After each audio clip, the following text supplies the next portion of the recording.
سخت پہلے لگے ہوئے، کسے کیا مجال کہ تیرے سوا کوئی آ بھی جائے خیال میں۔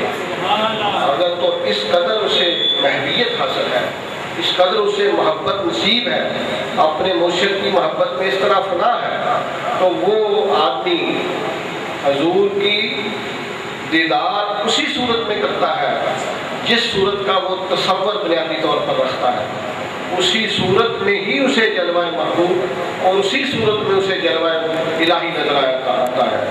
تو حضرات گرامی، آج کی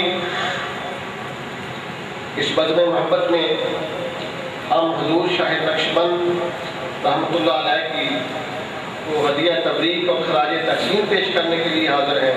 تو میں نے پہلے یہ جملہ بولا کہ ایسا لکھو کہ لوگ اسے پڑھنے پہ فخر محسوس کریں، اور ایسا کرو کہ لوگ اس پر لکھنے میں فخر محسوس کریں، اور جب لکھیں تو لکھنے والا خود ہی شرمندہ ہو جائے کہ میں نے یہ کیا لکھا ہے۔ اور آپ نے جن دوستوں کو اکثر بیٹھے ہیں جنہوں نے حضور شاہ نقشبند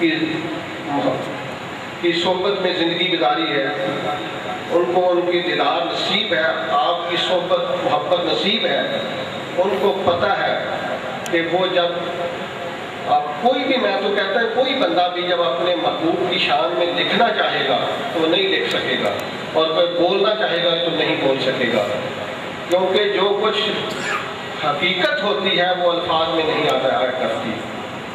تو اللہ تعالیٰ کی برگزیدہ ہستیاں، حضور صلی اللہ علیہ وسلم کے جو سے محبت رکھنے والے صحابہ کرام، انہوں نے حضور کے بارے اگر کچھ لکھا ہے تو صرف چند نعتیہ اشعار ہیں جو ملتے، ورنہ کسی صحابی نے حضور کے بارے لکھنے کی کوشش کی ہوگی لیکن لکھا نہیں ہے۔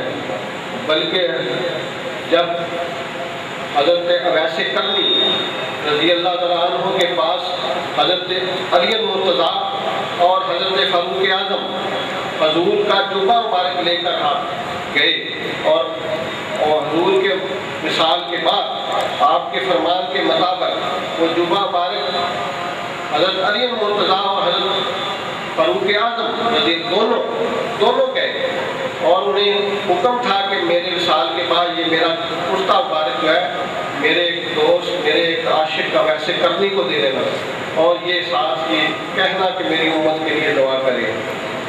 اور جب وہ پہنچے تو حضرت ویسے کرنی نے سوال کیا کہ کیا آپ نے کبھی نبی صلی اللہ علیہ وسلم کو دیکھا؟ حالانکہ انہیں پتہ ہے کہ انہیں کی صحبت میں رہے ہیں، ساری زندگی ان کی قدموں میں گزاری ہے، اور انہیں کے حکم کے مطابق یہ جبہ مبارک لے کر آ رہے ہیں۔ اور جب آئے ہیں تو سوال کیا ہے؟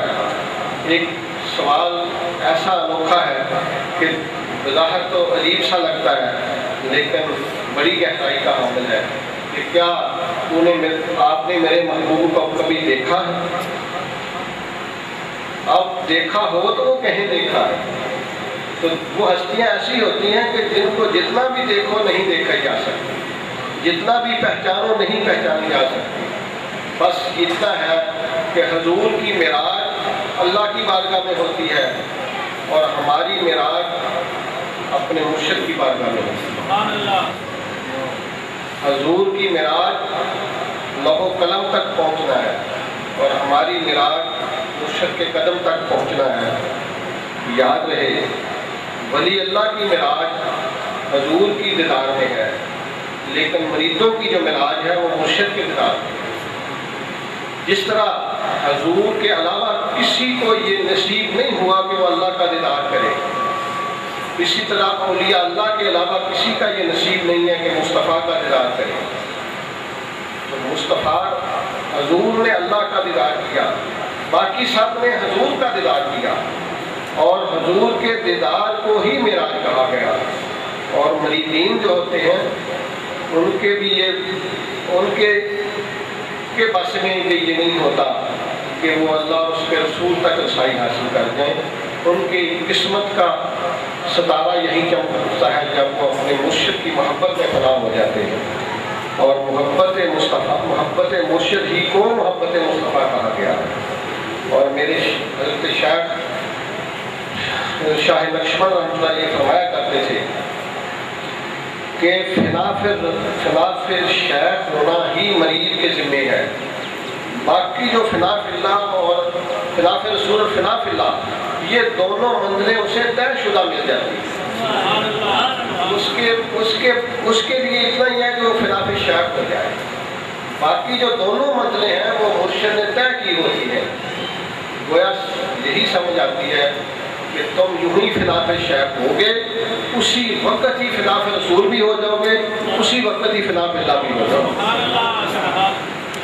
تو یہ وقت جو ہے وہ جو مجھے فرمایا گیا تھا 2 بجے کا، اس والے سے میں اپنے اس معذورات کو، گزارشات کو ختم کرتا ہوں اس التجا پر اور اس دعا پر کہ اللہ تعالیٰ ہمیں اپنے مرشد کامل کے ساتھ دلی اور گہری محبت عطا فرمائے، اور ان کو کبھی بھی اپنے سے جدا نہ سمجھا جائے. ایسے ہو کہ وہ ہمہ وقت میرے ساتھ ہیں. بس اتنا ہی ہے کہ میرے ساتھ ہی رہے ہیں وہ شروع داستان سے. مجھے ہوش ہی نہ آیا میں دیکھتا کہاں سے. پردہ نہیں ہوتا. اللہ کے بارے کہا جائے نا کہ اللہ تعالیٰ پردوں میں ہے، اور کسی دن وہ پردے ہٹاتا ہے تو اس کی دلیل کیا ہے، اور کہتا ہے یہ جو آپ نے سارے فوجی سلیکٹ کیے ہیں جہاد کے لیے، ان میں یہ ایک میرا بھائی جو میری عمر کا تقریباً مجھ سے تھوڑا بڑا ہے، میں اس سے طاقت میں بہت کہ اس کی تمنا کر رہے ہیں، اور اپنے اس تمنا میں کس قدر آگے بڑھے ہوئے ہیں. ہم تو کوشش کرتے ہیں کہ اس بچ جائے، اس نے کس طریقے سے اپنے آپ کو بچا لے. لیکن وہ وقت کیا تھا کہ جب ایڑیاں کھڑی کر کے، ایڑیوں کے بل کھڑے ہیں، پنجے اٹھا کر، ایڑیاں اٹھا کر پنجوں کے بل کھڑے ہیں کہ ہم بڑے نظر آئے. اور بوڑھے جو ہے وہ اپنے کمر والے بوڑھے وہ کمر سیدھی کر کے کھڑے ہونے کی کوشش کر رہے ہیں کہ آج شاید ہم بوڑھے نظر آئیں. حضور صلی اللہ علیہ وسلم ہمیں بھی اپنے اس جہاد والے صحابہ میں ہمیں بھی شامل کر لیں. تو بوڑھوں کو جوانی پر اشک آ رہا تھا، اور جو بچوں کو اب بچے جو ہے جوانی پر تلاش کر رہے تھے. تو یہ سما محبت کا ایسا ہوتا ہے جو محبت والوں کو ہی پتہ ہے. جب تک یہ محبت ملتی رہی ہے اس کو وہ قطعاً مزہ نہیں آتا، وہ اس کو اپنے لیے بڑا ایک بوجھ سمجھتا ہے.